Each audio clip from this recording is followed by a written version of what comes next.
guys, it's me, Lisa, the Budget Equestrian, and my video today is going to be a little bit different than my typical ones because it's kind of a serious video, as you probably guessed from the title.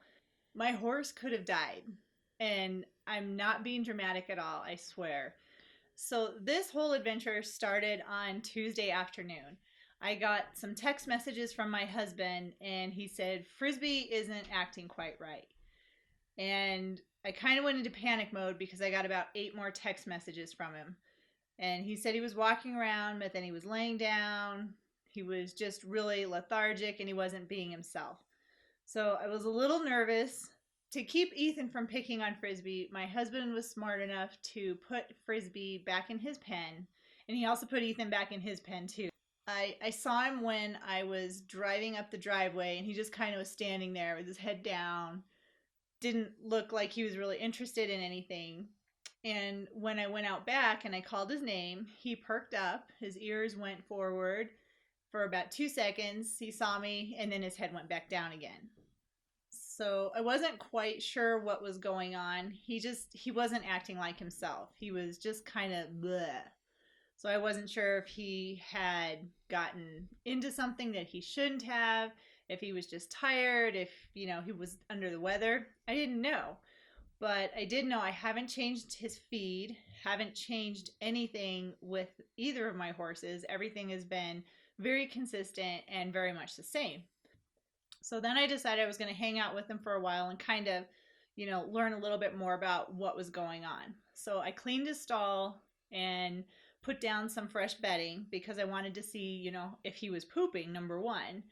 And as soon as I got the stall clean, he walked into the stall, he pooped, which is very good. I was very excited that he did that. And then he urinated too, which was also good. So, and I was looking, the color looked fine. It wasn't cloudy. So I was like, okay, good. He's pooping and peeing. These are very good things. But then while I was cleaning his paddock, I kind of noticed he just didn't look right. We hadn't given him any food because I wasn't sure what was going on. I noticed that he was sweating a little bit at his shoulders, and I was like, okay, that's not good.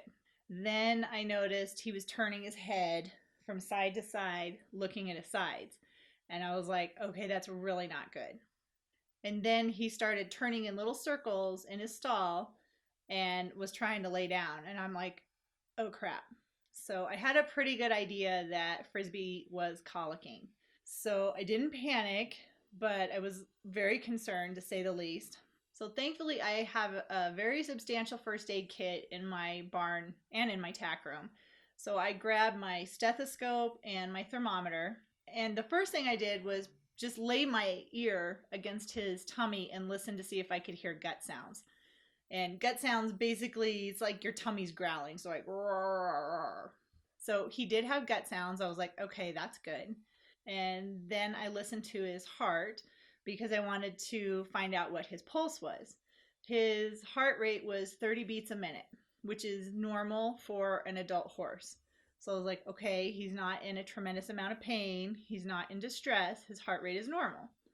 So then I took his temperature, and his temperature was normal. I knew that he was colicking. I just didn't know how bad it was. So more than anything, I just wanted to call the vet to get their input and see what they thought.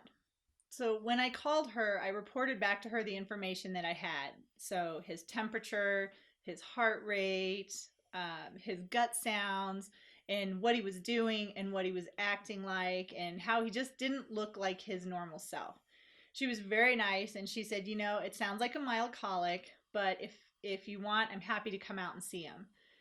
And I didn't even stutter. As soon as she said that, I was like, I would feel a lot better if you would just come out and check him out. So when she got to our house, she did like a once-over exam on him, checked his gums to see if he was dehydrated, and he was. She listened to his gut sounds, and she said he does have gut sounds, but it's not as high as I would like him to have. She checked his temperature, and she checked his heart rate, and those were normal. So then she decided, we probably need to do the rectal exam and just see what's going on. So she gave Frisby a cocktail of medications. I think it was Banamine and something else, which is an antispasmodic. So his tummy quit like going rawr, rawr, rawr. After that kicked in, she did the rectal exam and she said she could, he had poop, which was good. It wasn't incredibly dry, which was another good thing, but she did find a small impaction. And then she found a gas pocket that was ahead of the impaction. So he wasn't in trouble yet, but it could have turned south really, really fast. So it wasn't critical yet. However, if I would have waited to call the vet until morning and just kind of played it by ear, Frisby could have died from colic if I had chosen to wait.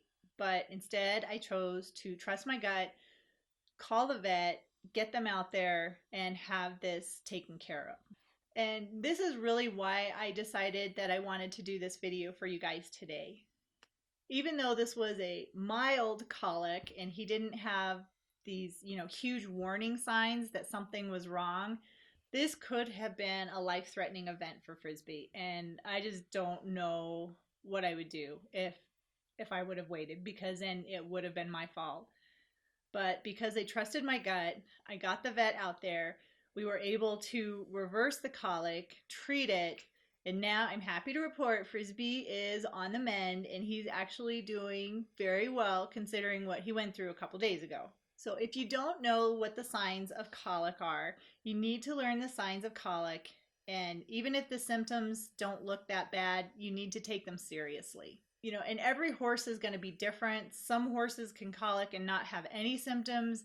Some horses can have a really mild colic and they have horrible symptoms. So, but some of the things that you want to look out for is your horse will be sweaty even if he isn't working or he hasn't been working. He will be turning and looking at his sides, at his flanks, that he'll just kind of keep looking at his sides. He can seem really irritable. Their eyes can look really dull and kind of like they're half awake. They're just kind of mopey and have their head low and just not really showing any interest in anything. Having diminished gut sounds is another symptom of colic, and it's pretty simple to check for gut sounds on your horse. You can literally put your ear up to his tummy and just listen. If you have a stethoscope, it makes it a lot easier and you can get a much better idea of what kind of gut sounds your horse is producing. But I think the most valuable takeaway is if you're paying attention to your horse and you think he might be having some symptoms of colic, the best thing that you can do when in doubt, call your vet. Don't try to treat a colic on your own unless you're an experienced horse person doing it. Sometimes they tell you, well, give him some Banamine and see how he feels in a half an hour or so. And Banamine is a really great anti-inflammatory medication that works really well on colic. But if your horse has an impaction, the Banamine might take the pain away briefly for a little bit, but when it comes back, it could be really severe. In my opinion, the only one that should be treating your horse, the only one that's going to treat my horse is my veterinarian, because they have the experience, they have the expertise, they know what to look for. Like when my vet was doing her exam on Frisby, and she's like feeling while she's, got her hand all in here and she's feeling him, she could tell exactly where the impaction was and she could feel a gas pocket. Now, I'm a medical person. I have no clue how to feel a gas pocket on a horse. So that's why I call in the professionals. You don't want to mask the symptoms that your horse might be having by giving him pain relievers. It can make things seem normal even when they're not. And it can go from a mild case of colic to something more life-threatening in a pretty fast amount of time. And I think it's also good as horse owners that we know how to do different things to check normal versus abnormal for our horses. Things like knowing how to check if your horse is dehydrated or not, knowing how to check your horse's heart rate, knowing how to take your horse's temperature. Not the funnest thing in the world, but I think it's a good idea of knowing how to do it. And the more you practice this, the better you'll become at it.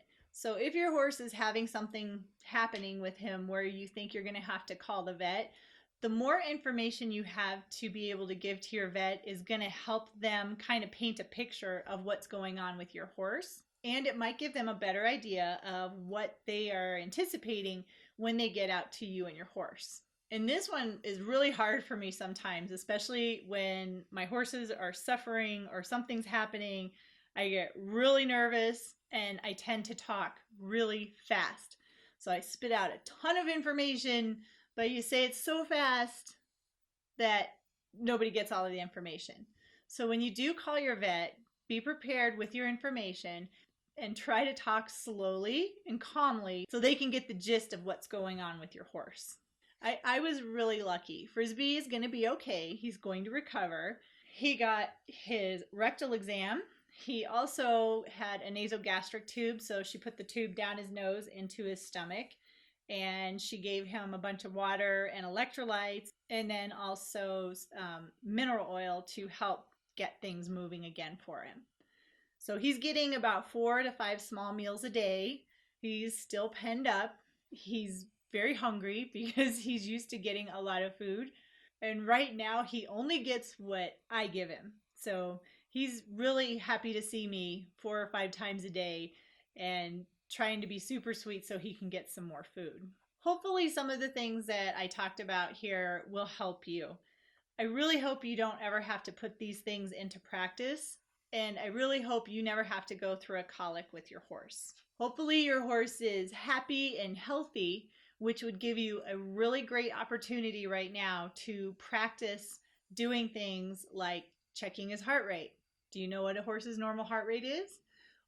Have you ever checked your horse's temperature? Do you know how to check your horse's temperature?